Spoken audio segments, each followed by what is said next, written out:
Hello, my student of class 9th. Now today we will discuss the more concept of the chapter real number.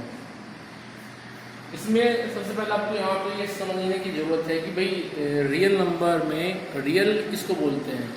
देखो, real number अपने आप में एक ऐसा एक ग्रुप है जो इंक्लूड करता है अपने अंदर natural number, whole number, rational, irrational, ये सब अपने आप में रियल नंबर होते हैं। ठीक, तो रियल नंबर की जो फैमिली है, जो ग्रुप है उसका, उसमें सिर्फ दो एलिमेंट नहीं होते हैं, इनफाइनाइट और माइनस इनफाइनाइट, बाकी सब वहां पे इंक्लूड होते हैं। ठीक है, ये बात आप ध्यान रखें। इसके बाद में आता है फिर रेशनल, कि किसको बोलेंगे आप रेशनल, किसको नहीं बोलेंगे आप रेशनल। दरअसल आपने पढ़ा है क्लास 9 से ही, क्लास 8 में पढ़ा था आपने। Rational number are those number which can be written in the form of P upon Q. Rational number वो नंबर हैं जिनको हम पी अपॉन क्यू की फॉर्म में लिख सकते हैं, और यहाँ पे पी और क्यू अपने आप में इंटीजर होने चाहिए, क्यू कभी जीरो नहीं होना चाहिए, ये बात भी आप ध्यान रखें। ठीक है, so rational number are those number which can be written in the form of p upon q in such a way that p and q both are integer. p and q both are integer. q is not equal to 0. q कभी भी zero नहीं है। इसका मतलब क्या हुआ? देखो, Q यहाँ पे जीरो क्यों नहीं है, इस बात को समझिए आप। Q यहाँ पे जीरो इसलिए नहीं है क्योंकि यदि Q जीरो हो गया तो फिर P अपॉन जीरो ये चला जाएगा फिर इनफाइनाइट। ध्यान रखना है हमेशा कि something upon zero is always infinite, but zero upon something is always zero. दोबारा फिर सुन लीजिए, जब भी आप डिवाइड करते हैं किसी नंबर को जीरो से तो उसका मतलब होता है इनफाइनाइट, लेकिन जब जीरो को डिवाइड करते हैं आप किसी नंबर से, मींस 2 से, 5 से, तो उसका मतलब होता है zero. 0 upon 2 zero, but 2 upon zero is infinite. ठीक है, तो ये बात आप ध्यान रखें। तो रेशनल नंबर वो नंबर हैं जिनको आप p अपॉन q की फॉर्म में लिख सकते हैं। p और q वो दोनों इंटीजर हैं, q कभी जीरो नहीं है। ठीक है, ये बात आप ध्यान रखें। इसके बाद में आता है कि फिर इरेशनल क्या है। इरेशनल वो है जिनको आप p अपॉन q की फॉर्म में नहीं लिख सकते। Irrational are those number which cannot be written in the form of p upon q। ठीक है, ये बात आप याद रखिए। चलिए आगे,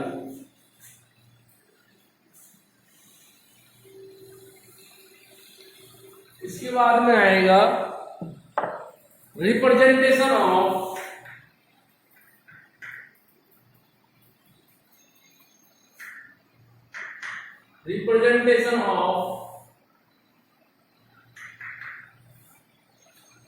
decimal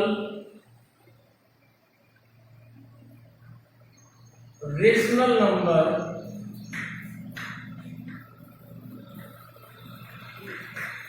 in p upon q। हमें जो डेसिमल वाले रेशनल नंबर हैं, जैसे मैं आपको जरा बता दूं कि जो रेशनल नंबर होते हैं, स्टार्टिंग में तो आया कि रेशनल नंबर वो नंबर है जिनको आप p अपॉन q में लिख सकते हैं। ठीक है, दरअसल रेशनल नंबर जो होते हैं वो दो तरह से होते हैं। एक होते हैं टर्मिनेटिंग, दूसरा होता है नॉन टर्मिनेटिंग। इस बात को आप जरा ध्यान से समझिए। आप कहेंगे सर कैसे, जैसे 2/5 ये टर्मिनेटिंग है। टर्मिनेटिंग का मतलब क्या है कि जब उसको आप डिवाइड करें कुछ देर के बाद आपको रिमाइंडर 0 मिल जाए। जब आप उसको डिवाइड करें कुछ देर के बाद रिमाइंडर 0 मिल जाए और आपका डिवाइड करने का प्रोसेस वहीं पे रुक जाए, उसको बोलते हैं टर्मिनेटिंग। लेकिन जब आप डिवाइड करें और प्रोसेस चलता रहे, रिमाइंडर कभी भी 0 ना आए, उसको बोलते हैं नॉन टर्मिनेटिंग। तो जितने भी टर्मिनेटिंग नंबर हैं 2/5, 10/5, ये सब अपने आप में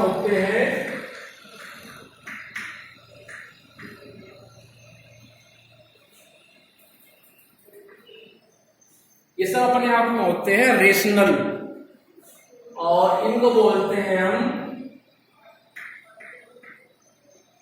terminating rational number. Non terminating में कौन आएगा? नॉन टर्मिनेटिंग में वो आएंगे जब आप प्रोसेस को रोक ना पाए। जैसे 10 को जब आप डिवाइड करेंगे 3 से, जब 10 को डिवाइड करेंगे आप 3 से, तो ये चलेगा 3 3 या 9 1, पॉइंट लगाया 0 3 3 या 9 1 3 3 या 9 1 3 3 या 9 1, चलता रहेगा ऐसे ही। तो इनको बोलते हैं नॉन टर्मिनेटिंग, क्योंकि इनका रिमाइंडर कभी भी 0 नहीं आएगा। तो सुनना, रेशनल नंबर 2 कैटेगरी में होते हैं, टर्मिनेटिंग और नॉन टर्मिनेटिंग। टर्मिनेटिंग नंबर वो हैं जिसमें आप उनको जब डिवाइड करने चलेंगे तो after some time you will get a reminder as a 0 and then process will be stopped. But whenever remainder is not equals to 0, जो आपको रिमाइंडर 0 नहीं मिलता है, प्रोसेस चलता रहता है, तो उसको बोलते हैं नॉन टर्मिनेटिंग। क्लियर? सुनना है कुछ? तो रेशनल नंबर 2 तरह से होते हैं, टर्मिनेटिंग और नॉन टर्मिनेटिंग। नॉन टर्मिनेटिंग जो रेशनल नंबर होते हैं उनको फिर हम दोबारा से 2 कैटेगरी में डिवाइड कर सकते हैं। वो कैसे, जरा आइए।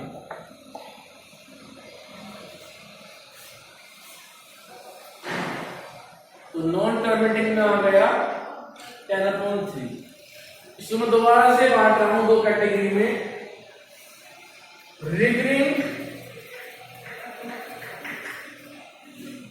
रिकरिंग और नॉन रिकरिंग।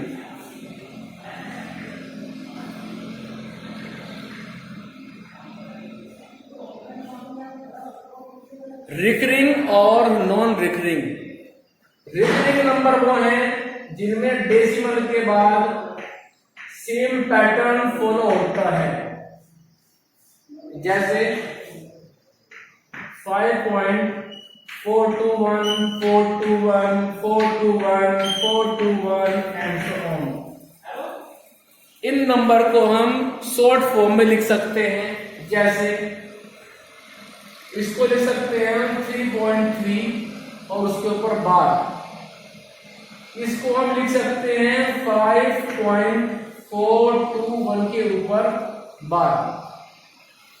जो रिकरिंग नंबर होते हैं ये रेशनल होते हैं, लेकिन जो होते हैं नॉन रिकरिंग वो रेशनल नहीं होते, वही होते हैं इरेशनल नंबर। नॉन रिकरिंग जो नंबर होते हैं जैसे 3.4215715 जैसे 4.5278916742। तो नॉन रिकरिंग नंबर वो होते हैं जिनमें आप कोई पैटर्न ना जान पाए, जिनको आप शॉर्ट फॉर्म में ना लिख पाए, उनको बोलते हैं हम नॉन रिकरिंग। समझ में आया कुछ? तो नॉन रिकरिंग नंबर वो होते हैं जिनको आप शॉर्ट फॉर्म में नहीं लिख सकते, जिनका कोई पैटर्न हमें नहीं मिलता है। रिकरिंग वो होते हैं जिनको हम शॉर्ट फॉर्म में बार लगा करके लिख सकते हैं, क्योंकि वो बार बार रिपीट होते हैं। वहां पैटर्न पता होता है हमें कि बार बार 421 421 421 रिपीट हो रहा है। लेकिन नॉन रिकरिंग में हमें ये पता नहीं चलता है कि कौन सा एलिमेंट कब आ रहा है। 4 के बाद 5 आ जाएगा, फिर 7 आ जाएगा, फिर 9, फिर 8, फिर 0, फिर 5, फिर 4, फिर 6, इस तरह से। तो वहां पैटर्न हम आइडेंटिफाई नहीं कर पाते हैं। तो ध्यान रहे, रेशनल नंबर स्टार्टिंग में 2 कैटेगरी में डिवाइड किए गए, टर्मिनेटिंग और नॉन टर्मिनेटिंग। टर्मिनेटिंग नंबर वो हैं जो कुछ देर के बाद में फिनिश हो जाते हैं, जिनका रिमाइंडर 0 आ जाता है। नॉन टर्मिनेटिंग नंबर वो हैं जिनका रिमाइंडर कभी भी 0 नहीं आता है। मीन्स डिवाइड करने का प्रोसेस चलता रहता है। जैसा कि आप जानते भी हैं कि 10 को डिवाइड कीजिए आप 3 से, एक प्रोसेस कभी भी फिनिश नहीं होगा। वहां पे रिमाइंडर बार बार 1 बचता रहेगा। तो इसी वजह से नॉन टर्मिनेटिंग नंबर को डिवाइड किया गया अगेन 2 कैटेगरी में, रिकरिंग और नॉन रिकरिंग। वो नंबर जो नॉन टर्मिनेटिंग हैं, कभी फिनिश नहीं हो रहे हैं, रिमाइंडर 0 नहीं आ रहा है, यदि उनमें पैटर्न सेम है, उसको आप जान सकते हैं, उसको आप लिख सकते हैं, आइडेंटिफाई कर सकते हैं, तो उसको बोला गया रिकरिंग। लेकिन जहां पैटर्न को आप आइडेंटिफाई ना कर सके, जहां पे ये पता ही नहीं चलता है कि भाई कौन कब आ रहा है, तो उसको बोलते हैं हम नॉन रिकरिंग। क्लियर? जितने भी रिकरिंग नंबर होते हैं ये सब अपने आप में रेशनल हैं, लेकिन नॉन रिकरिंग रेशनल नहीं होता है, वो इरेशनल होता है। तो ये बात आप याद रखें। चलिए अब इससे आगे चलते हैं।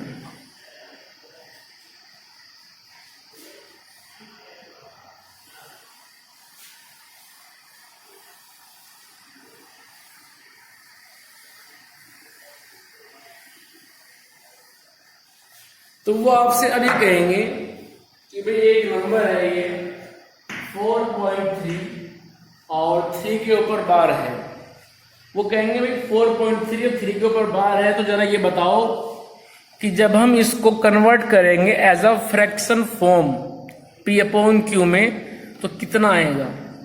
मतलब हमसे कन्वर्ट करवाएंगे वो रिकरिंग नॉन टर्मिनेटिंग नंबर को एज अ फ्रैक्शन फॉर्म, क्योंकि जो 4.3 के ऊपर बार है ये नंबर है रिकरिंग नॉन टर्मिनेटिंग नंबर। ठीक है, प्रोसीजर क्या है वो सुन लीजिए। आपको जो भी नंबर ऐसे दिया जाएगा, सबसे पहले उसको आप x के इक्वल में लिख लेंगे। ठीक है, तो आप लिखेंगे लेट x इक्वल्स टू, कुछ स्पेस छोड़ेंगे और फिर लिखेंगे 4.3 बार। अब इसी बात को हम ऐसे भी लिख सकते हैं कि x इक्वल्स टू 4.333333। इसको आप एज्यूम कर लेंगे एज अ फर्स्ट इक्वेशन। उसके बाद इसमें दोनों तरफ आप मल्टीप्लाई करेंगे 10 से। 10 से क्यों मल्टीप्लाई करेंगे जरा वो सुन लीजिए, क्योंकि यहां पे केवल एक डिजिट 3 रिपीट हो रही है।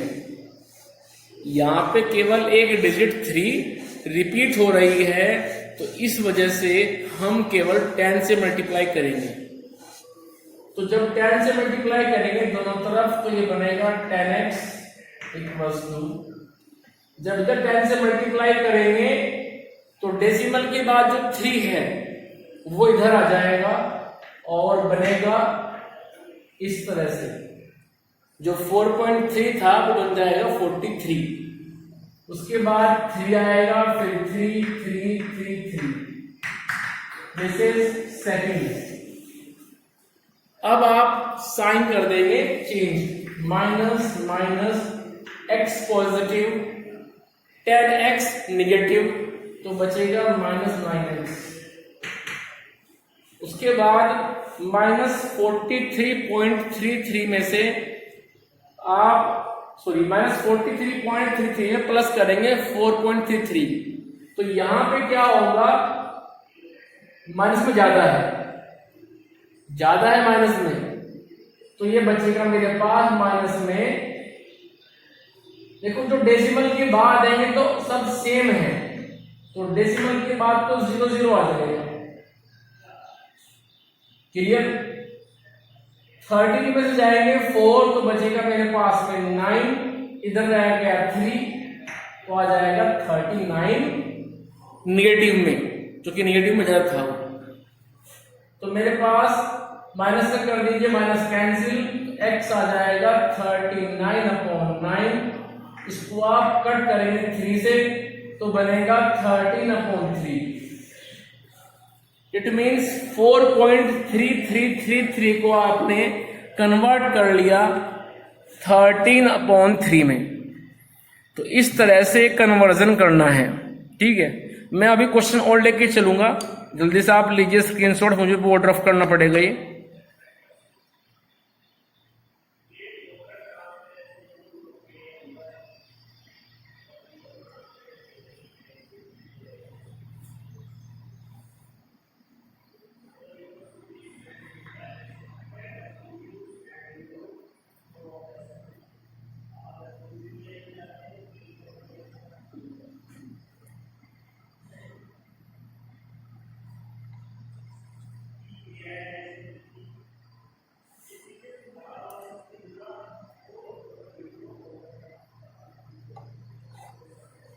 चलिए आगे।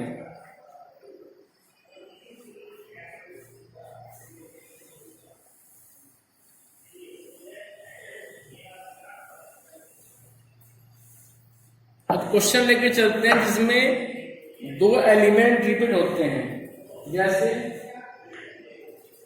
Late x equals to 42.12। तो हम इसी बात को ऐसे लिख सकते हैं कि x इक्वल्स टू, थोड़ा स्पेस छोड़ेंगे यहाँ पे, फिर लिखेंगे आप 42.12 and so on, it is first equation. क्योंकि यहाँ पे 2 एलिमेंट रिपीट हो रहे हैं बार बार, तो आप मल्टीप्लाई करेंगे 100 से दोनों तरफ, left and right both side. तो x बनेगा 100x, और जब यहां मल्टीप्लाई करेंगे आप 100 से, तो जो डेसिमल के बाद 1 2 है ये इधर से इधर आ जाएगा। डेसिमल के नीचे आप लगाओ डेसिमल, तो ये आएगा 2 फिर 1, और जो ये 4 2 है ये शिफ्ट हो जाएंगे थोड़ा और लेफ्ट में। समझ में आया कुछ?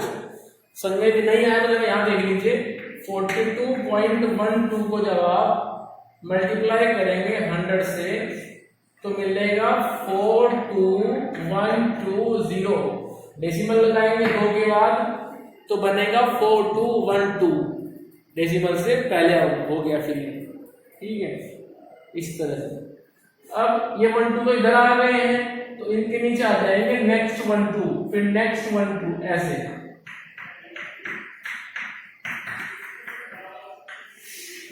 अब साइन चेंज कर दीजिए, माइनस माइनस।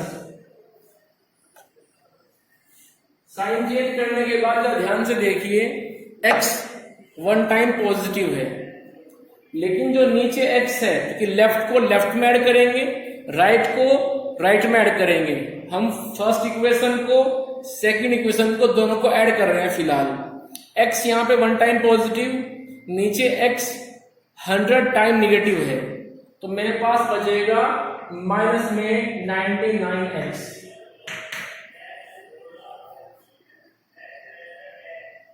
इसके बाद चलिए आगे, माइनस में ज्यादा है, पॉजिटिव में कम है, डेसिमल के बाद जो पार्ट है वो लगभग सेम है, वो सारा ही सेम है, तो वो तो हो जाएगा सारा 0, क्योंकि हम इसमें से करेंगे इसको माइनस, निगेटिव में ज्यादा है, ठीक है, तो ये सब तो 0 हो जाएगा।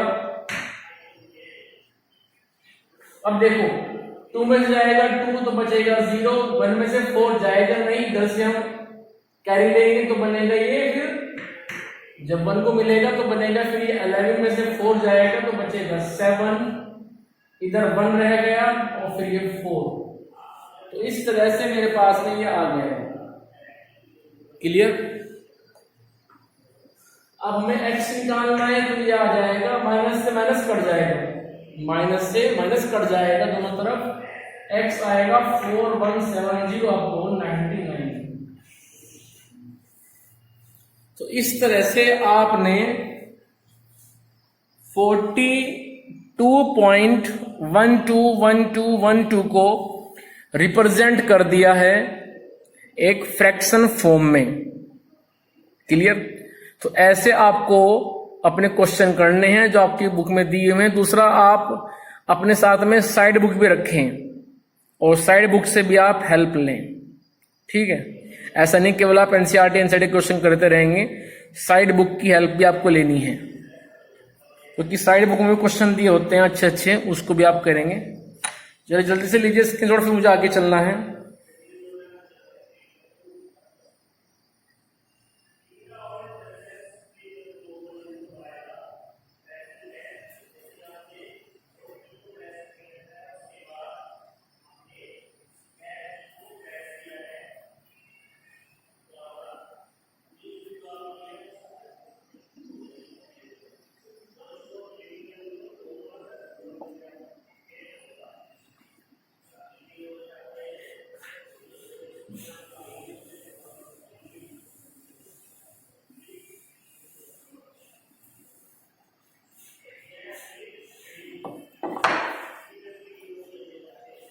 क्वेश्चन है मेरे पास में x इक्वल्स टू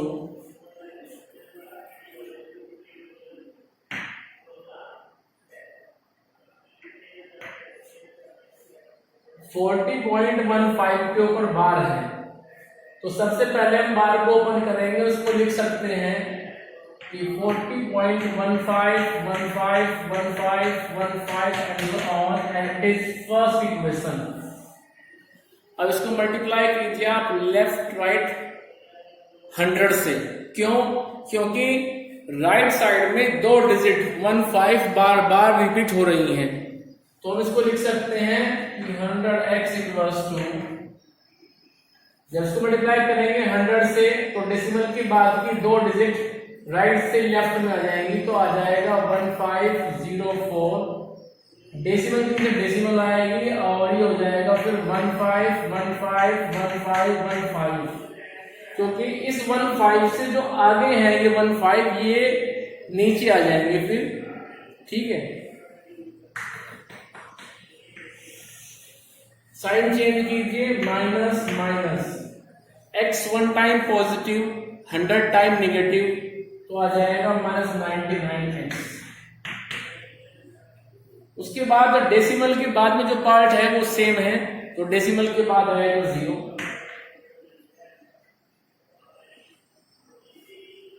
जो निगेटिव में है, ये निगेटिव में है ज्यादा है, पॉजिटिव में कम है, तो आप इसमें से इसको माइनस कर दीजिए, हटा दीजिए। तो 5 में जाएगा 0 तो बचेगा 5, 1 में से 4 जाएगा नहीं तो बनेगा 11 में से 4 जाएगा बचेगा 7, यहाँ बचेगा 9 और फिर बचेगा 3 माइनस। ठीक है? x आ जाएगा, माइनस से कर दीजिए, माइनस कैंसिल, तो 3975.99। यहाँ पे हमेशा आप नीचे वाले में से ऊपर वाले को माइनस कर देंगे। ठीक है? जैसे मैंने किया है कि भाई 5 में से 5 0, 1 में से 1 0, 5 में से 5 0, 1 में से 1 0, ऐसे। फिर 5 में 0 जाएगा तो 5 बचेगा, फिर 1 में से 4 जाएगा नहीं, जैसे हम कैरी लेंगे तो बनेगा 11, 11 में से 4 जाएगा तो बचेगा 7, फिर इधर आ गया 9, इधर बचेगा मेरे पास 3, माइनस से माइनस काट देंगे तो x आ जाएगा 3975/99। ठीक है? यदि ये कटता है 3 से या 5 से तो इसको आप आगे भी कट कर सकते हैं। ठीक है? मीन्स इसको आप सिंपलेस्ट फॉर्म, इसको आप मिनिमम फॉर्म में कन्वर्ट करके तब छोड़ेंगे और यही बनेगा आपका फिर रिक्वायर्ड आंसर। तो इस तरह से आपको करना है।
Mm.